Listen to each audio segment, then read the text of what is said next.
तो फिल्म की शुरुआत एक खूबसूरत लड़की अमेलिया से होती है। उसके जुड़वा बच्चे होते हैं। वो दोनों के दूध में एक अजीब सा सीरम मिलाती है और उन्हें पिला देती है। इसी बीच हमें एक कपल दिखाया जाता है जो अमेलिया के घर के बाहर होता है।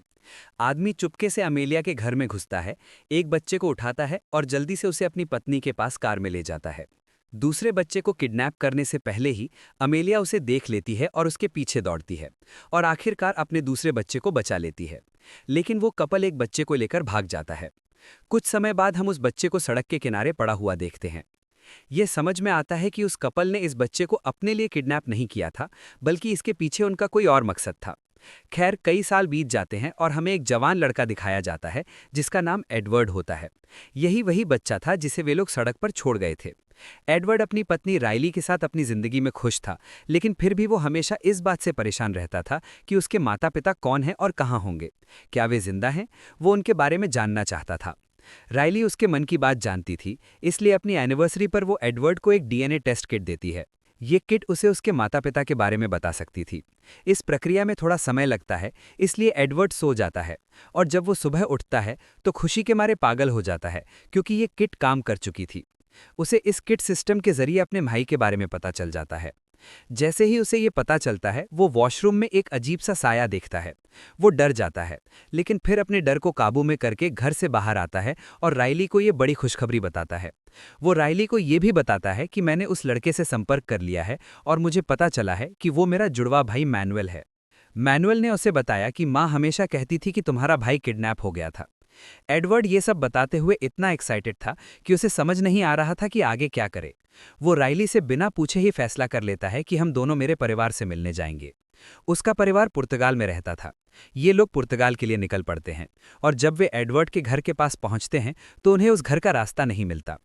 जब राइली नीचे उतरकर आसपास के लोगों से इस पते के बारे में पूछती है तो एक बूढ़ा आदमी ये पता सुनकर चौंक जाता है और डर के मारे उन्हें वापस जाने को कहता है। वो उन्हें वहां न जाने की चेतावनी देता है, लेकिन वे उसकी बात नहीं मानते और उसके बताए रास्ते से उस घर तक पहुंच जाते हैं। ये एक बहुत बड़ी मुलाकात होती है। यहां आते ही एडवर्ड सबसे पहले मैनुअल से मिलता है। मैनुअल और एडवर्ड बिल्कुल एक जैसे दिखते थे। ये देखकर एडवर्ड का सारा शक विश्वास में बदल जाता है कि वे दोनों भाई हैं। मैनुअल एडवर्ड को कसकर गले लगाता है और उसे घर के अंदर ले जाता है। घर अंदर से बहुत बड़ा, बहुत खूबसूरत और महंगी पेंटिंग से भरा हुआ होता है। एडवर्ड अपनी माँ के एक पोर्ट्रेट के सामने रुक जाता है और राइली उसकी खूबसूरती की तारीफ करती है। मैनुअल उसे उसकी दादी की पेंटिंग भी दिखाता है। मैनुअल बताता है कि ये दुनिया के सबसे मशहूर पेंटिंग आर्टिस्ट ने बनाई है। इससे साफ हो जाता है कि ये परिवार बहुत अमीर है। एडवर्ड यहाँ आते ही इस जगह से प्यार करने लगता है, जैसे वो हमेशा से यही रहा हो। हालांकि वो अभी तक अपनी माँ से नहीं मिला था। जब वो माँ से मिलने की बात करता है तो मैनुअल कहता है, अभी नहीं, वो आराम कर रही हैं, थोड़ी देर बाद मैं तुम्हें उनसे मिलवाऊंगा। इसके बाद ये लोग अपने कमरे में आराम करने चले जाते हैं। रात में एडवर्ड को एक बहुत डरावना सपना आता है। जैसे ही राइली उसकी तरफ मुड़ती है, उसका चेहरा उसकी माँ के पोर्ट्रेट में बदल जाता है। वो डर के मारे उठ जाता है और देखता है कि मैनुअल उसे जगाने आया था। वो उसे बताता है कि आओ, माँ तुमसे मिलना चाहती हैं। जब एडवर्ड अपनी माँ के कमरे में जाता है तो उसे देखकर चौंक जाता है, क्योंकि उसका चेहरा बहुत बुरा था। ऐसा लग रहा था कि उसने पहले बहुत सारी सर्जरी करवाई हो, जिसकी वजह से वो ऐसी दिख रही थी। लेकिन एडवर्ड को अपनी माँ चाहिए थी, उसका चेहरा नहीं। वो उसके पास जाता है, उसे गले लगाता है और रोने लगता है। हर माँ की तरह अमेलिया भी उससे मिलकर एडवर्ड से ज्यादा खुश होती है। जब राइली उठती है तो एडवर्ड उसे ये सब बताता है कि वो अपनी माँ से मिल चुका है, माँ बहुत खुश हैं और मैं भी। लेकिन अजीब बात यह है कि माँ ने बहुत सारी सर्जरी करवाई है। दोपहर में जब राइली अमेलिया के पालतू जानवरों की स्केच बना रही होती है, तभी अचानक अमेलिया उसके पीछे आ जाती है और राइली डर जाती है। दोनों बात करते हैं और अमेलिया बताती है कि वो पहले अमेरिका में भी रहती थी। राइली कहती है, ठीक है, फिर आप लोग इस विला में आए। जैसे ही विला का नाम सुनती है, अमेलिया बात बदल देती है। यहाँ अमेलिया राइली की खूबसूरती की तारीफ भी करती है, लेकिन साथ ही उससे कुछ अजीब बातें भी कहती रहती हैं, जिससे राइली परेशान हो जाती है। रात में एक अजीब बात होती है। राइली देखती है कि मैनुअल अपनी माँ के बिस्तर पर अधनंगे कपड़ों में लेटा हुआ है और अमेलिया का उससे बात करने का तरीका भी काफ़ी बदला हुआ होता है। क्योंकि राइली उनकी भाषा नहीं समझती थी, इसलिए वो उनकी बातें ट्रांसलेट करती है और उसे पता चलता है कि वे दोनों बच्चे पैदा करने की बात कर रहे हैं। अमेलिया चाहती है कि मैनुअल का बच्चा हो। ये जानकर राइली सदमे में आ जाती है। वो जाकर एडवर्ड को ये सब बताती है, लेकिन एडवर्ड उसकी बातों पर ज्यादा ध्यान नहीं देता और कहता है कि हम उनकी भाषा नहीं समझते, गूगल ट्रांसलेटर में ज़रूर कोई गड़बड़ होगी। अगली सुबह जब राइली एक्सरसाइज कर रही होती है तो अमेलिया उसे अजीब आंखों से देखकर मुस्कुराती है और कुछ वकीलों को घर बुलाती है। पता चलता है कि वो अपने 65% प्रॉपर्टी एडवर्ड के नाम करने वाली है। इससे एडवर्ड खुश हो जाता है क्योंकि उसे लगता है कि उसे उसकी विरासत मिल रही है। हालांकि उसने कागज ठीक से नहीं पढ़े, जिनमें लिखा था कि अमेलिया के बॉयफ्रेंड के रूप में एडवर्ड को यह प्रॉपर्टी मिल रही है।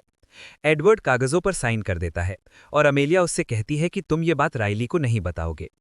राइली को घर में एक बॉक्स मिलता है जिसमें इस घर की बहुत सारी तस्वीरें होती हैं। अजीब बात यह थी कि तस्वीर चाहे जितनी भी पुरानी हो, उसमें लड़की का चेहरा बिल्कुल एक जैसा होता है। ये देखकर राइली कंफ्यूज हो जाती है। तभी वो देखती है कि मैनुअल उसे देख रहा है, तो वो बॉक्स बंद कर देती है और अपनी दोस्त को फोन करके यहाँ की पूरी स्थिति बताती है। रात में हम देखते हैं कि मैनुअल घर के बाहर खड़ा होता है। वो जोर जोर से एक अजीब सा गाना गा रहा होता है। ये गाने से ज्यादा किसी रिचुअल जैसा लग रहा होता है। उसी रात राइली को भी अजीब सपने आते हैं। उस सपने में वो इस घर में कुछ डरावना देखती है और उसे लगता है कि अमेलिया उसकी निजी चीज़ों को छू रही है। जब वो नींद से जागती है तो सच में उसका सूटकेस खुला होता है। वो डर जाती है।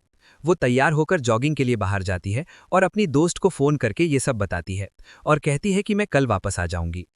उसकी दोस्त उसे सलाह देती है कि तुम ये सब एडवर्ड को बताओ। इसी समय एडवर्ड भी उसे ढूंढने बाहर निकलता है। वो घर के बाहर एक छोटा सा चैम्बर देखता है। उसे अंदर से बच्चे के रोने की आवाज़ आती है।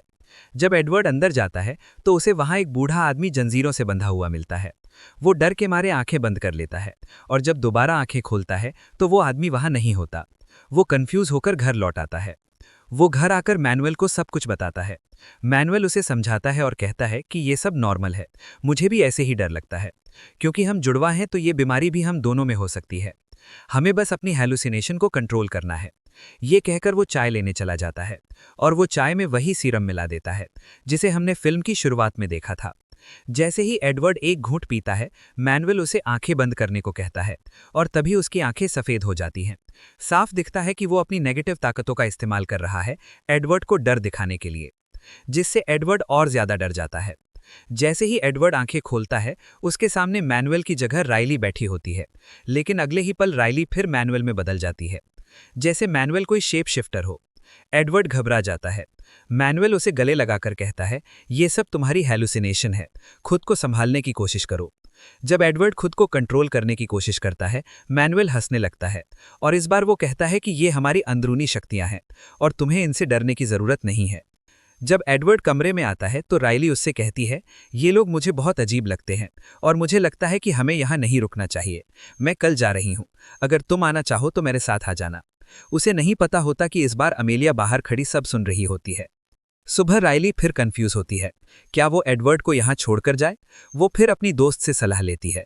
दोस्त कहती है, पड़ोस में जाकर इन लोगों के बारे में पता करो। इसके बाद वो उसी कपल के पास जाती है जिन्होंने उसे उस घर में जाने से रोका था। सब्जियां बेचते वक्त जब राइली अमेलिया के बारे में पूछती है तो वो औरत उसे अपने घर ले जाती है और एक तस्वीर दिखाती है। उस तस्वीर में आदमी बिल्कुल एडवर्ड और मैनुअल जैसा दिखता है। वो कहती है कि मेरी बेटी की शादी इसी आदमी से हुई थी। वे दोनों एक दूसरे से प्यार करते थे। वे उसी किले में रहते थे। मेरी बेटी ने मुझे बताया था कि अमेलिया एक चुड़ैल है। वो जादूगरनी है जो खुद को जवान रखने के लिए अजीब जादू करती है। उसने अपने ही बेटों का इस्तेमाल किया ताकि उसके बच्चे पैदा हों। वो अपनी बेटियों को मार देती थी और अपने बेटों को बार बार इस्तेमाल करती थी। जब बच्चा पैदा होता था तो वो फिर से जवान हो जाती थी।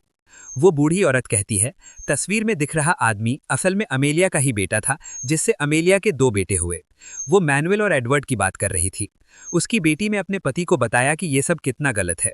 उन्होंने अमेलिया का रिचुअल तोड़ने की कोशिश की, उसके बच्चों को किडनैप करके। वही कपल था जिसे हमने फिल्म की शुरुआत में देखा था, एडवर्ड को किडनैप करके, लेकिन वे सफल नहीं हो पाए। ये सब सुनकर राइली पागल हो जाती है। वो तुरंत सोचती है कि उसे एडवर्ड को यहाँ से ले जाना होगा, लेकिन जब वो घर लौटती है तो देखती है कि अमेलिया पार्टी कर रही होती है अपने दोनों बेटों के साथ, और वो राइली को भी बुलाती है, लेकिन राइली आने से मना कर देती है। राइली का मना करना सुनकर अमेलिया ड्रामा करने लगती है। रोते हुए कहती है, तुम मेरी बेटी को मुझसे दूर ले जाना चाहती हो। ये सब देखकर राइली गुस्सा हो जाती है और यहाँ से जाने का फैसला करती है।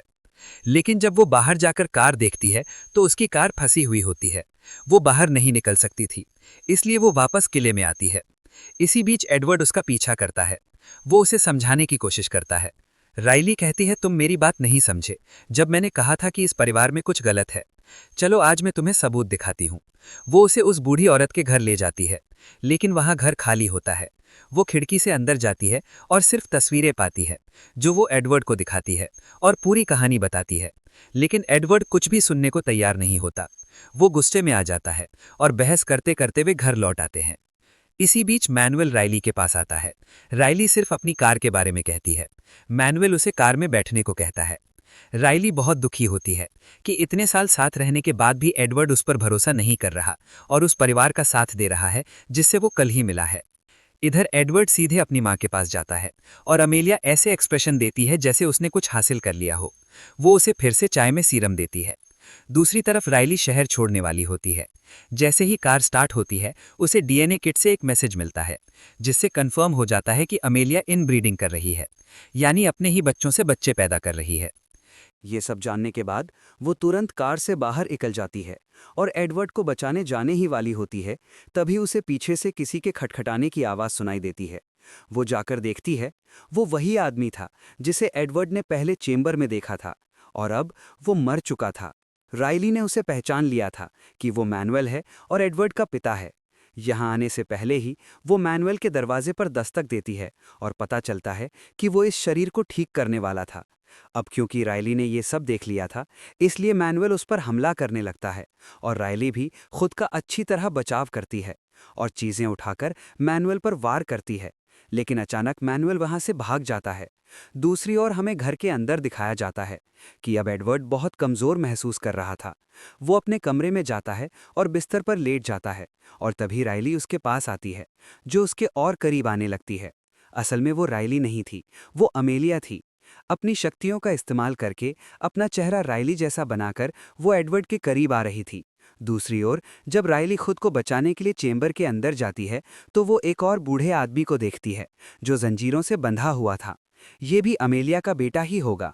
उसे देखकर राइली डर जाती है और चेंबर की सीढ़ियों का इस्तेमाल करके वो किले के अंदर चली जाती है। जब राइली अपने कमरे में पहुंचती है, तो वो देखती है कि एडवर्ड बिस्तर पर बेहोश पड़ा था और अमेलिया उसका फायदा उठा रही थी।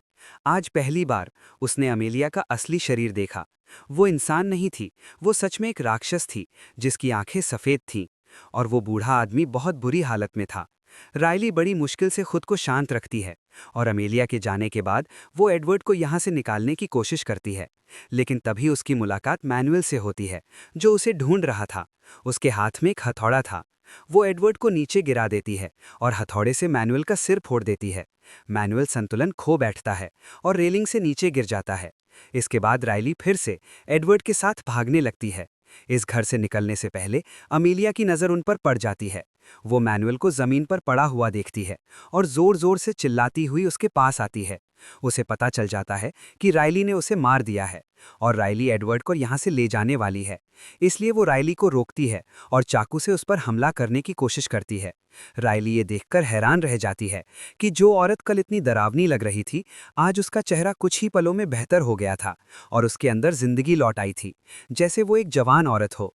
राइली पर चाकू से हमला करने से पहले वो राइली को मारने ही वाली होती है, तभी पीछे से वही बूढ़ा आदमी आ जाता है जो राइली से मदद मांग रहा था। वो अमेलिया को पीछे से पकड़ लेता है और राइली को मौका मिल जाता है एडवर्ड के साथ इस हवेली से भागने का। तब तक वो आदमी पूरी ताकत से अमेलिया को पकड़े रहता है, जिसके बाद अमेलिया गुस्से में उसे चाकू मारकर मार देती है। इसके बाद अमेलिया मैनुअल को जगाने की कोशिश करती है। फिर सीन कट हो जाता है और कुछ समय बाद का दृश्य दिखाया जाता है। अमेलिया फिर से जवान हो चुकी थी। अब उसके पास एक नया बेटा था और वो मैनुअल के साथ खुशियां मना रही थी। असल में उसका मकसद पूरा हो चुका था। इस रस्म से उसकी जवानी वापस आ गई थी।